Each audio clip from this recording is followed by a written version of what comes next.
Our position must be clear. I am ordering that we discontinue purchasing of any oil from Iran for delivery to this country.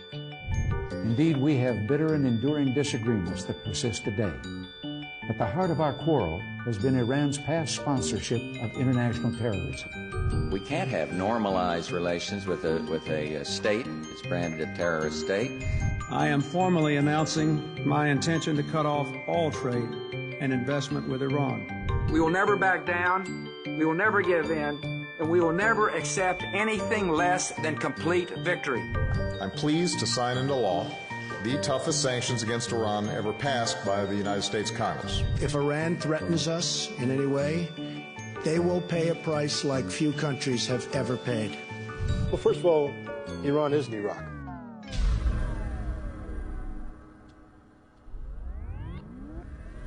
Iraq was a nation that was militarily defeated in 1991 during Operation Desert Storm. Yeah. And its military was never permitted to rebuild in any meaningful fashion because of economic sanctions. So when we went to war with Iraq in 2003, we were fighting literally a paper tiger, a military incapable of sustained, credible defense. And that's why it was a cakewalk. It was always going to be a cakewalk. ایران دهه هاست که خود را آماده جنگ با آمریکا می کند و تا میزان زیادی که حتی شاید در غرب هم بی‌سابقه باشد روی تسلیحات آمریکایی مطالعه کرده است. ایران نمونه‌های سالم از موشک‌های کروز آمریکایی را که از میدان جنگ در سوریه، عراق و افغانستان جمع آوری شده است در اختیار دارد.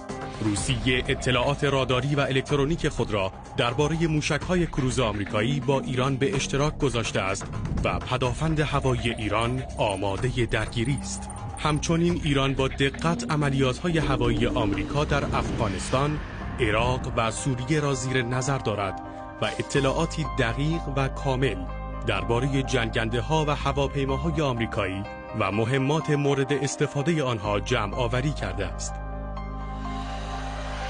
They also looked at how Hezbollah defended itself against the Israelis in July and August of 2006, when Hezbollah survived what was supposed to be their annihilation. ایران در پشت پرده مقاومت موفقیت آمیز حزب الله در برابر اسرائیل در آگوست 2006 قرار داشت و همه چیز نشان از این دارد که برنامه پدافندی ایران برای به داخل کشاندن نیروهای دشمن به اعماق سرزمینش و سپس قطع ارتباط و نابودیشان طراحی شده است. Iran has not been defeated in a war.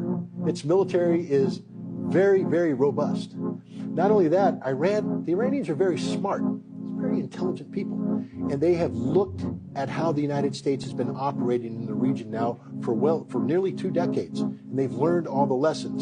ایران می‌تواند کشتی‌های جنگی آمریکا را غرق و جنگنده‌های آمریکایی را ساقط کند و پایگاه‌های هوایی را که از عملیات‌های هوایی پشتیبانی می‌کنند از بین ببرد. شبه نظامیان مورد حمایت ایران در سوریه و عراق می‌توانند خیلی ساده پایگاه‌های نظامی آمریکا در این دو کشور را اشغال و پادگان‌هایی را که در این پایگاه‌ها واقع شده است نابود کنند.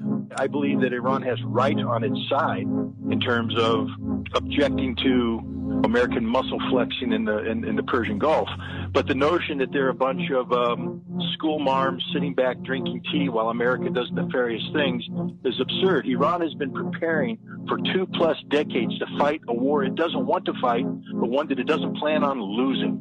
We can't destroy Iran. We don't, short of thermonuclear warfare, we lack the military capacity to defeat Iran. We can damage Iran, we can harm Iran, but we cannot compel their surrender. We cannot overthrow the regime.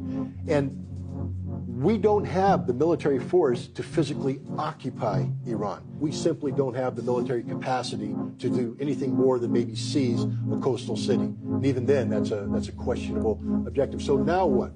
Air power. Back when I was in the military, you've seen the movie Top Gun. Yeah.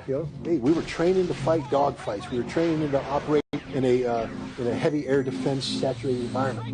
What have we been doing for the last 20 years? flying freely in the skies without any threat, dropping bombs on anything we want. One of the reasons why drone wars are so popular is that there's no threat to the drone. It can just loiter. Try loitering a drone. Wait a minute, we tried that over Iran, and you know what they did?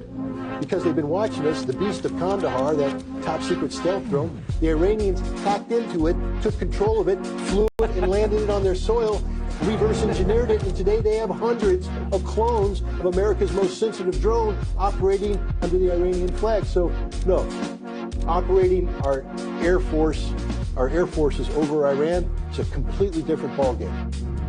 تهاجم هوایی ایالات متحده منجر به شکست نیروهای نظامی ایران نخواهد شد، چرا که آنان نه تنها از خاک ایران دفاع خواهند کرد، بلکه به نیروهای آمریکایی در خلیج فارس و همچنین اهداف نظامی و صنعتی از جمله زیرساخت‌های نفت و گاز هر کشوری که به آمریکا کمک نظامی برساند حمله خواهند کرد. They said we're going to continue to back the government of Syria because it's been a close ally to us. It's a secular regime that engenders stability in an otherwise destabilized region. They said that we want to have peace and stability in Afghanistan, and that can best be accomplished by getting American troops out of Afghanistan. They said that we will support the Houthi in Yemen in resisting a Saudi-led invasion of their country. You know, the Houthis didn't invade Saudi Arabia. It was the other way around. Saudi Arabia invaded Yemen, and the Iranians are providing support for that. So, yes, there is truth that Iran is a player in the region, but to call it malign is to be ignorant of the realities of the region. It might be malign insofar as it is in opposition to American policy objectives, but since most American policy objectives in the Middle East are either corrupt or in support of corrupt regimes, one has a hard time articulating that the Iranians are the bad guys. $533 million. Iran is a very, very, very capable nation, which has performed extraordinarily well in terms of leveraging its influence over the region and its capabilities. I think what we saw with the Houthi drone strike against Saudi oil pumping facilities, keep in mind that the drones that were used are Iranian drones, and that the Yemenis are trained by the Iranians. حملات پهپادی حوثی‌ها به ایستگاه‌های پمپاژ نفت عربستان نشان داد که همه زیرساخت‌های تولید نفت در منطقه آسیب پذیر و در معرض خطر هستند.